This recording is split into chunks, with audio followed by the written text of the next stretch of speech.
you need to do for your vocation something that grabs your heart. And I knew 6 months after I started practicing law in 2004 that being a large law firm attorney was probably not something that grabbed my heart. You know who made it. Welcome to Life of a Founder. Our goal here is to give you an inside look at the experiences of small business owners who have started, operated, and grown a business from the ground up. We strongly believe that there's no better way to learn than by listening to the stories of others. So whether you're already an entrepreneur or dreaming of becoming one in the future, we are sure you'll gain valuable insights from every episode. Without further ado, let me introduce you to the man behind the mic, our host, Matthew Sumter.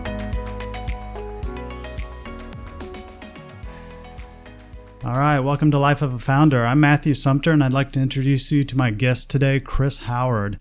He is the owner of Culver's Franchises.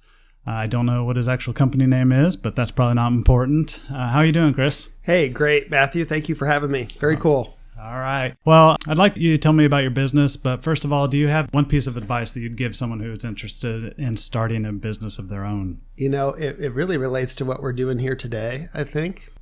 The most important thing you can do if you're trying to start a new business, I think, is to talk to people that have started similar businesses, if you can, and talk to as many people as you possibly can. I know and this is why this podcast is so great, is that it allows people to just go in and listen to stories without having to go through the process of finding those people and reaching out and talking to them and connecting with them. So I think this is actually a very helpful tool for people that are looking. When I wanted to start quick service restaurant franchise, I talked to probably 28 different people that I found over the course of a 2-year period that had done quick service restaurant franchises. So, and I heard the ups and the downs, and that process was very helpful in determining for me, which brand I would select, and also gave me some perspective on the difficulties of how hard it can actually be too. Yeah. Okay. Yeah, that's a great point, is hearing some of the downsides, and it's a great way, like you said, to pick the direction you wanted to go, because I can imagine there's some horror stories out there in this business. No doubt about it. No doubt about it. Yeah. Well, why don't you just tell me about your business in general? I mean, we've already said you own a Culver's, or you told me you own 2 Culver's currently. Is that correct? Right. That's right. In 2016, I left my job as a lawyer, which I've been doing for 12 years. And we moved from Kansas City to Atlanta, where my wife is from. And we started the process of building our first Culver's franchise in a suburb of Atlanta called Lawrenceville. We opened in 2017. And so, since I left my job in March of 2016, my full-time gig has been a Culver's franchisee. We purchased an existing Culver's restaurant in a suburb of Nashville, Tennessee called Franklin earlier this year. So that was our second location. So we have 2 locations. We're just a small family business. Okay, great. What inspired you to leave a professional career that would be considered a very highly desirable career, I'd say, and decide to go out on your own? I think this is a really great question, and it relates to, what I believe is that you need to do for your vocation something that grabs your heart. And I knew 6 months after I started practicing law in 2004 that being a large law firm attorney was probably not something that grabbed my heart. 6 months after I started practicing law, I applied to get the first Chick-fil-A in Kansas City. I went through an 8-month process with 3 different rounds of interviews. I even, on a weekend, drove up to a Chick-fil-A in Des Moines, Iowa, and worked a 12-hour shift. Wow. Up there. I had worked in restaurants in high school and in college, and I really loved it. I loved the energy. And when I started practicing law, that same energy was not there for me. So I knew pretty early on that I wanted to get back to doing something that I really loved. But that Chick-fil-A process didn't work out for me. They ended up selecting another guy, a guy named Forrest, who runs the Chick-fil-A on State Line in Kansas City. I think he also has another. But he was the winner of that interview in 2005. It probably was at that point. I've heard those are pretty coveted positions to get. Chick-fil-A is a wonderful company. I think their system is proven itself to be very great for both their business, the Cathy family business, and for their operators. So yeah, they're hard to get. It's a different kind of business than what most other restaurants are. In the terms of Chick-fil-A, corporate really owns everything. If you're an operator of a Chick-fil-A, you share in the profits, and you share handsomely, which is part of the secret of their success. But there is no real ownership for operators. As you started with your first location, were you able to bankroll that from prior earnings? Did you get a loan to kind of finance that? How does that work in your industry? Oh, great question. So Culver's is, I just kind of touched on this with Chick-fil-A, but Culver's is what I would call a strong franchisee model. And that means if you're a Culver's franchisee, you're responsible for securing the land, purchasing the land if you're going to buy, leasing the land if you're going to lease, buying all of your equipment. So all of that is on the franchisee. So it's a very capital intensive endeavor. Culver's had a liquidity requirement, meaning you had to have a certain amount of cash, and also a net worth requirement. You had to have a net worth of a certain amount. And the reason for that is that that's really what you needed in order to be able to secure a loan to build a new Culver's. So I could not qualify for the net worth requirement myself. So I partnered with my dad because we could together. And so my dad was a 19% partner, and I was an 81% partner. And the reason for that structure, I think this is really important actually for people that are thinking about doing small businesses. So forgive me if I go into a little bit of detail here. But SBA provides two different platforms for getting loans to start businesses that are very attractive for people trying to start new businesses. One is called the 7A program. The other is called the 504 program. But typically they require a little bit less down. So between 10 and 15% down, say, instead of 20% down or more, which a conventional loan would require. Their interest rates are also attractive. You can also, in the case of a Culver's where you own the real estate, you can amortize it out for 25 years. So you basically have low fixed rate loans out for 25 years. So they're more like home mortgages really than they are conventional business loans. Very helpful for getting started with businesses. So that's what we did. We did an SBA 7A loan for the first location, and it was very helpful. What kind of total outlay are we talking here? I mean, what do you estimate that all-in cost is to own something like that? Yeah, good question. So for a Culver's, and you can get this all off the Culver's website, I think. So for a Culver's, I'll just say in 2016, the cost to buy land for a Culver's was between $700,000 and $1 million, really. The cost to build a Culver's was usually, 1.3 to 1.5 million. And then you have equipment and other startup costs involved. So really the total cost to get involved with Culver's in 2017 was about $3 million. Okay, wow. Just to tell people how much the world has changed since 2017. The total cost now is about $5 million. Wow. So it's become very expensive. Yeah. Do you pay a one-time initial fee to start up plus a percentage of sales, or how does that work with Culver's? Culver's franchise is you pay a franchise fee. I think it ranges between $30,000 and $55,000. Again, all this information I think you can get on the Culver's website, which is really helpful. And Culver's is, I'm probably going to get this wrong a little bit, but it's a total of, I think, 6.5% royalty that we pay for Culver's, which is low for most franchises. I think 4 or 4.5% is a general royalty, and then the remaining 2% goes into various advertising funds. Okay, cool. Tell me, what are some of the challenges that you faced when you were starting out? Obviously, financial was probably a big part of it, but what else came up along the way since you were starting from scratch, from bare ground, basically, all the way to opening? What I learned, when I started with Culver's, I thought we were going to build it and we were going to make money right away, and we were going to be off and running. That I would replace my income as a lawyer with the income that I was making from the Culver's, and we would be off and running to develop Culver's restaurants, moving forward. And we moved, as I said, from Kansas City to Atlanta to build our first Culver's because my wife's family was down there and because the Atlanta territory was really wide open. There weren't any Culver's when we started to build our Culver's in the Atlanta market versus an established Culver's market like Kansas City where there were already 10 to 13 or something like that here. So I just thought there was more opportunity for growth in Atlanta. And my wife's family was down there, so we matched those things and we moved down there. I did not really take into consideration that Atlanta was a new market for Culver's. That Culver's was at the time, it's changing pretty rapidly, was more of a regional brand, existing mostly in the Midwest and Florida and Arizona. New to Georgia, a lot of Southerners didn't know Culver's. They didn't have a reason to come and try us.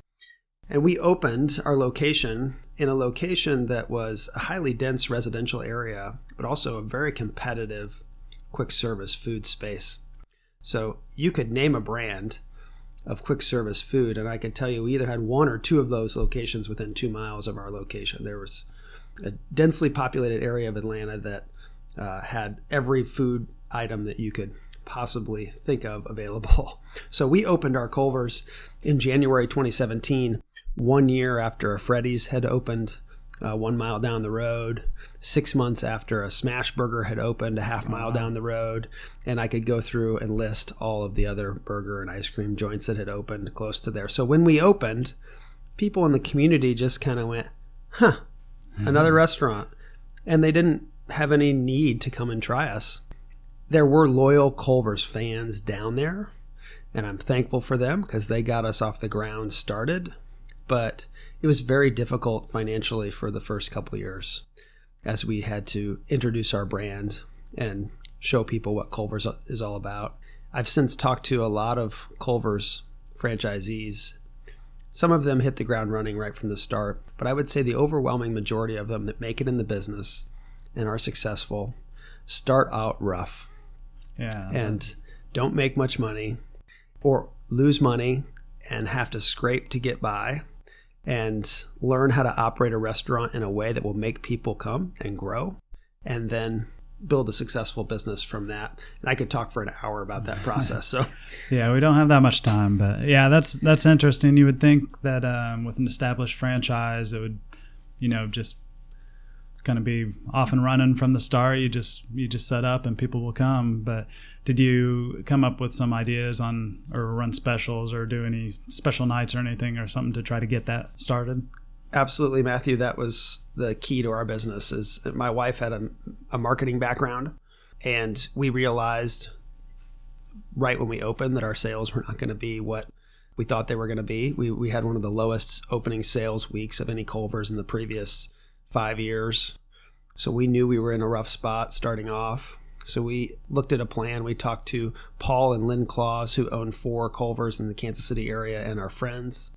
And they had a system of getting into schools and partnering with schools where the short of it is we have a share night for each school. The share night is between 5 p.m. and 8 p.m. 10% to 15% of our sales that we bring in are donated back to the school. And we started reaching out right after we opened to schools in the Lawrenceville community that we were in to set up those share nights. And really the key aspect of those share nights is multifaceted. When we have a share night with a school, we take signs, and if you live in Kansas City, you've seen Paul and Lynn Claus's signs from their Culver's around at various schools, but we take multiple signs and we post them around the school on the day of the share night that say it's Culver's night tonight. We give stickers to teachers so they can put stickers on the kids as they go home to their parents that say it's Culver's night tonight. And we take the Culver's mascot, which is a really fun ice cream cone mascot, and we wave to all the cars in the carpool line in the morning or the afternoon to introduce our brand to kids and parents as they're coming through. That was a game changer for us in Lawrenceville. And like a lot of marketing ideas, when you start executing it, you don't see immediate results. But we did that for 2 years. Like I said, we had a struggle for 2 years where we didn't make any money. But after 2 years, we really started to see growth. And in our third year, we were the fastest growing Culvers in the country. Oh, nice. People ask me, how did you do it? And I say, twofold. Number one, we did the share nights to bring people in to try us. And number two, when they came in to try us, we knocked their socks off. Yeah. So you have to operate well, and you have to bring them in to get started. I would also just say, I don't want to leave, when I'm talking about what the key to success is in a quick service restaurant, I don't want to leave out the most important thing. And the most important thing is people. We're in a people business where if you are able to keep the people that you hire instead of constantly churning through new people, you're able to operate on a higher level. It usually takes people that come into a quick service restaurant about 4 months to have their rate of error go down. Everybody's seen it because everybody's gone through a drive-through restaurant where they've opened their bag after they drove away and they're missing a fry or they're missing a sandwich. And the way that happens typically is that somebody has been there less than 4 months and just has a higher rate of error still in executing their task than normal. So you have to be able to hire and keep good people, and you can only do that by treating your people with love and respect. All right. Well, yeah, let's talk a little bit about the people and just the general structure of the restaurant and your corporation overall. You're the owner of these two locations.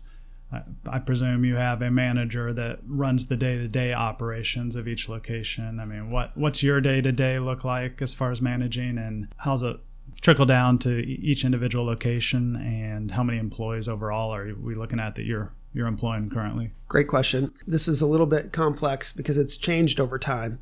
When we've opened our first Culvers, as I mentioned earlier, I was 81% owner. My dad was 19% owner. I was the manager in the restaurant every day for the first 3 years. I was in charge. I serve as owner / GM of the restaurant to get it up and running. And we were very fortunate, year and a half after we opened, to have a seasoned Culver's manager, Army veteran, or now one of my best friends, join our team. And he was so good that he was, soon after he came on and got to know the team and gained their respect, became the number one person in the Lawrenceville location in Georgia. We also had another key employee. I should say his name is Donald Madam. I call him Donnie. So Donnie very quickly became the main person running the Lawrenceville store. And another key manager in that aspect was a person named Shayna Johnson, who started with us when we opened the Culvers in 2017 and quickly became our first GM. She was in her 20s, so she was a little bit younger than Donnie. So when Donnie came on, he served as a mentor to Shayna.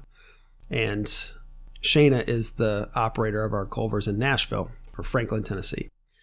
So our structure now, and Culvers, this is, I think, a really important distinction for Culvers. It kind of makes it like Chick-fil-A in this way. No other concept is like this, I don't think, where in order to have a Culvers, there has to be somebody that works every day in the restaurant. And I say every day, I just mean full time, in the actual restaurant, that owns a significant portion of the restaurant. And there are several different ways to do that to comply with the Culver's minimum requirements. But the way that we did it for both Donnie and Shayna is they are what are called mentees, Culver's mentees. So a mentee can be the person running a restaurant as long as they own 20%. Okay.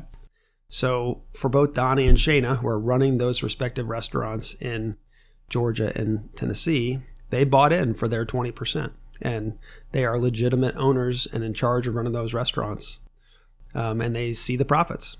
Yeah. So that, and I should say also that we decided in 2023 to grow our business a little bit faster than we would be able to if it was just me. And so I brought in some outside partners.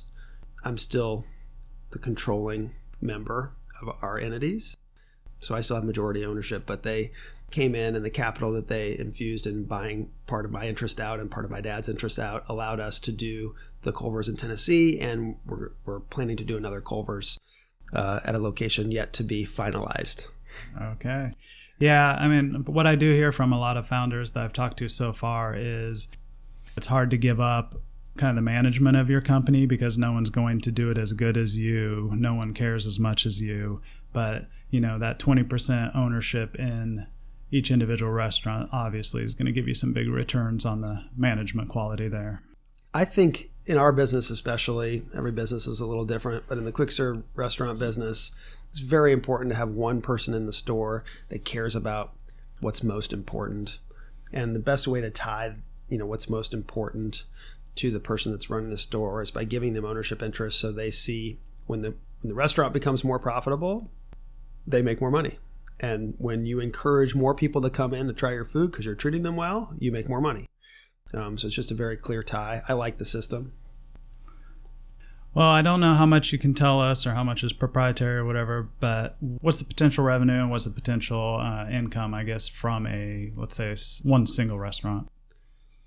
If you're looking to do a quick service restaurant, you really should be getting the franchise disclosure documents from any brand that you're considering. And you should be studying those in detail to get a feel for what the actual financial situation is with each brand. Is that something they're required to put out, I assume? They are. Yeah, you're required to get that if you're going to do a franchise with anybody. But some of them try to protect it, so it makes it harder to obtain. I can't remember. There is a service that you can subscribe to. I forget what it's called. And it's not cheap. It might be $500 or something that gives you access to all the FDDs, they call them, franchise disclosure documents, FDDs that you might want. Very valuable resource to get in and view all those things. Culver's, I think our average unit volume is $3.7 million. I think, the margin is generally around average 18% or something like that. Okay. Again, I don't really have those figures in front of me. So at least gives people an idea. Yeah. And that's average. And I tell people when you're starting out, like with a Culver's has been growing for most of its existence since it started in 1984. It's a very strong brand. So, there are restaurants now that do outrageously high numbers. Many of them in the Kansas City area are in this bracket. They're Culver's that do incredibly well financially, that sell a ton of food, but they didn't start off that way. And I think that's what a lot of people that get into the quick service restaurant space forget, is that sometimes it takes years of growing 10, 15% a year to get to the place where you're really, really crushing it. It rarely does it happen quickly, automatically. And I think that's true for most businesses. So I just want to emphasize that point, is that oftentimes success takes doing the right thing, the little thing every day for long periods of time. Yeah, you hear about the big sale or the big exit, but a lot of times you don't hear about the 10 years of making nothing to get there. So how would you as an owner measure success in your business on a day-to-day level? I mean, or not even on a day-to-day, month-to-month, year-to-year. I mean, what does success look like to you? It's a great question that I think goes to, really what is my mission? What is our mission as a Culver's franchisee? And I really look at our mission as twofold. First, for me personally, I'm trying to grow a business that provides for my family and provides us with a security of income. So just that's a foundational level. That's part of what I'm trying to do. But really what we're trying to do as a business is in our business, we deal with many people that come from difficult circumstances. And we are trying to give those people who come into our organization and are stars an opportunity to change the course of their trajectory personally, financially, in all ways, by mentoring them in business, by mentoring them in life. And I think the best way to give an example of this is with my business partner, Shayna Johnson, who's in Nashville. She came and joined our restaurant for opening week in Lawrenceville, Georgia in 2017 as an entry-level team member. She had grown up mostly in New Orleans and been displaced by Hurricane Katrina. Family moved to Atlanta at that time, She had had some ups and downs getting into young adulthood, but through that, she put herself through college and got a degree. And as she's doing that and trying to get her feet on the ground, she landed at our Culver's in an entry-level position. We recognized how quickly she was a rock star, great leadership qualities, hardworking, extremely intelligent, great relationship builder with her team members. And she quickly became our GM. So in 2017, she started off as an entry-level team member with us, making less than $10 an hour. And now she has a six-figure income as an owner-operator of a Culver's in Nashville, Tennessee. So that's part of our mission. It's a big part of our mission. Yeah, that's an awesome story. Nice.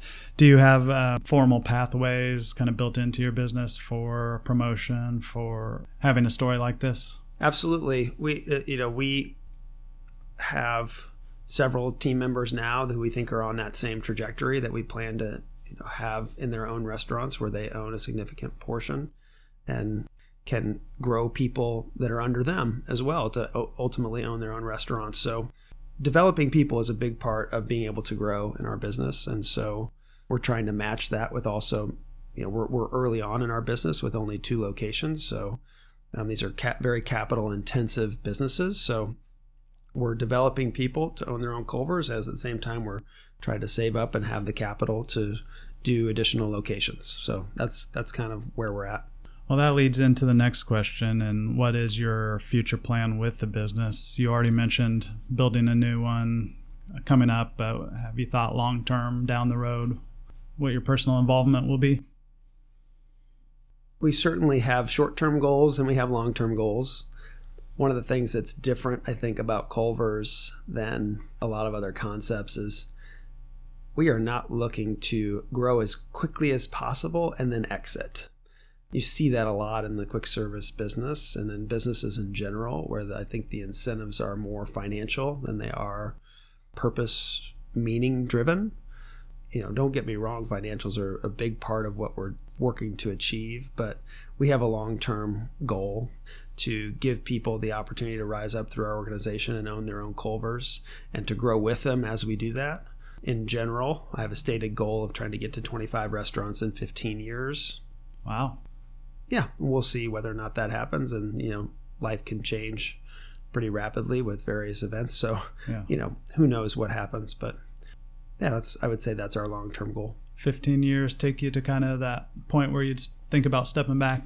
Maybe, Matthew, maybe. But I have to tell you, I think this is a business that can do into, past the normal retirement age.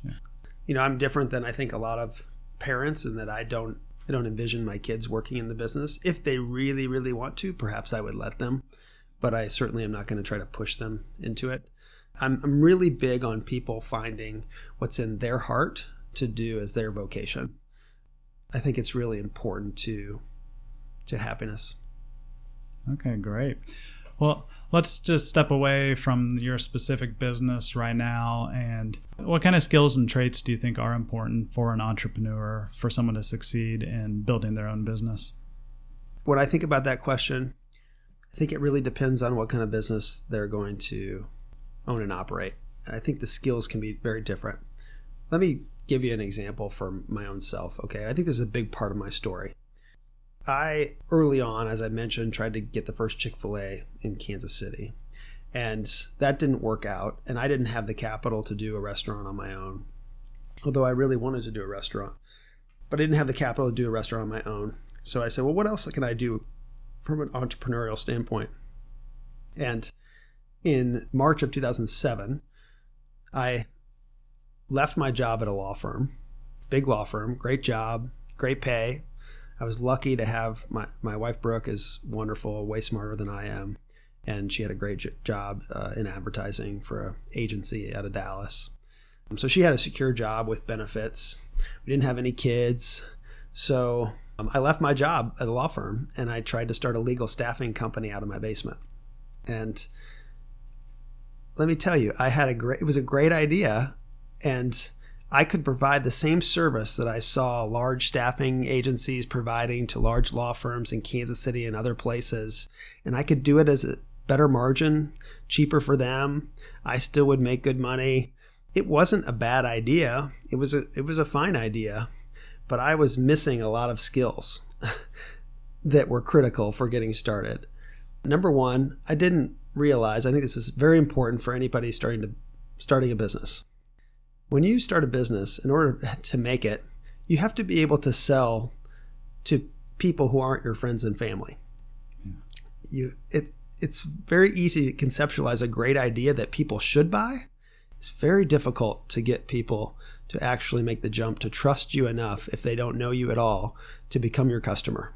So customer acquisition is way harder in any business than you would ever imagine. It's especially hard if you're ever trying to start a business that didn't exist before. So you didn't buy a business, you started to start something from scratch. That's what I was trying to do. To get people to trust you, yeah. To get people to trust you is very, very difficult. And it's sales 101. And as a lawyer, you're not trained in that. You go straight from college into law school. You're trained in analyzing the law and briefing the law for a judge. You're not trained in sales. And I got smacked in the face with the best business lesson you could possibly get in sales by seeing just how difficult it is to acquire a customer that is not your friend or family. And we started that company the same quarter that the recession started, and by September of 2008, when Bear Stearns crashed, the economy, Lehman Brothers went down, the economy was coming down. There was nobody hiring lawyers, and so it was very clear that if I was going to have income at any point in the next year, I needed to go back to practicing law, and I did. But it taught me so many things. I tell people it was way more valuable that year and a half that I tried to start that little business in my basement taught me more about sales than I ever could have learned from any business school, I think. It also taught me about myself and what I'm great at, what I'm not great at. And one of the things I had to realize is I am not a great self-starter. I'm really good when tasks are coming at me in high pressure, whatever situation. If I have a lot of tasks coming at me, I'm very good at working through them and getting them done. But when I have to create the task list and then go execute it, that's not my strong suit. So it led me, fast forward 10 years to the point where I was finally ready to fulfill my dream to try to do a restaurant. It led me to Culver's, or the franchise system, where I knew I would be executing somebody else's system, that there would be a checklist on how to accomplish these tasks. And it was just about me executing that checklist rather than coming up with a checklist myself. So it really suited my skill set, I think, and I wouldn't have learned that lesson had I not gone through the difficult period of having a year and a half of trying to start a little business. Yeah, it really makes sense that you stepped into something that already has a lot of structure, and really you just got to put in the groundwork and get it done. So 100%. And I'll just follow up by saying, because I really don't know if I answered your question, which is what skills are important for an entrepreneur. Well, my point is, if you're going to open a fitness franchise, it's 24-hour fitness or Planet Fitness or something, your job is sales. Your job is to get people in and sell them memberships. If you're going to own a fast food franchise, your job is people. Your job is mentoring young kids, often that come from difficult circumstances, and getting them to work as a team and keeping them. That's the key to success in the restaurant business. The key to success in the fitness business is sales, or car washes, I think, are another example of, the key to those businesses is driving memberships and signing people up for memberships. So sales is an important key. So you really need to look at yourself and figure out what do you do naturally well, and try to match your vocation with that, I think. All right. Well, when you're not working, if there's any of that time, what do you like to do in your free time? I've got 3 boys, 16, 14, and 12. So most of my free time is spent hanging with them, playing sports with them, watching their sports. I have gotten involved with pickleball, so I play pickleball a couple times a week. I still dabble in golf some. I play the guitar, so that is something that is kind of my stress reliever. I've got a wonderful, wonderful life partner, my wife, Brooke. We really enjoy hanging out. So we try to travel do things together. Yeah, that's kind of my life. All right, awesome. Whether in business or personally, and whether you know them or not, did you have any mentors or anyone that really guided you along the way? Oh my goodness. I mean, too many to name all along the way, really key mentors, whether it's going all the way back to my, high school AP English teacher, Mrs. Schulenberger. I think I even said her name wrong. Schulenberger, to college professor Greg Horowitz, to Tim Webster, who's a really great entrepreneur in Kansas City, has been an absolutely essential business mentor for me all the way through since we moved to Kansas City. Bill Zimmer, another great Kansas City real estate executive who was an important mentor to me early on in my business career.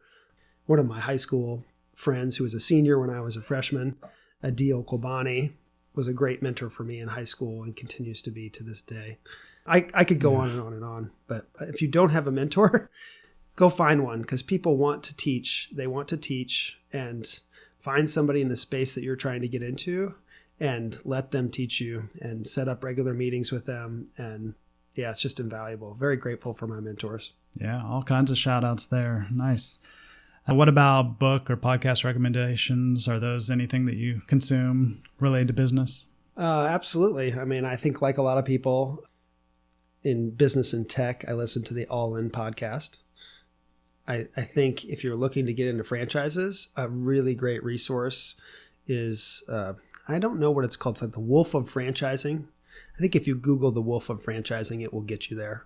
It's very similar to what you're doing, Matthew, I think, is just talking to people who have been through it and trying to get the lessons from them. So for instance, I tell people that are looking into getting into food franchises, if you want to really understand what it's like, go listen to the Zaxby's Franchisee podcast on the Wolf of Franchising podcast. He talks for an hour and a half about starting his Zaxby's franchises, and I would agree with everything he says in that podcast. All right, thank you. Well, now it is time for our rapid fire questions. You were not warned, but just give me what comes to your mind. Favorite month? February. All right. Favorite vacation destination? Captiva. I don't even know where that is. It's an island? It was in Florida. Actually, really hurt by the hurricane. Oh, okay. But a great place. All right. A 4-letter word that begins with B.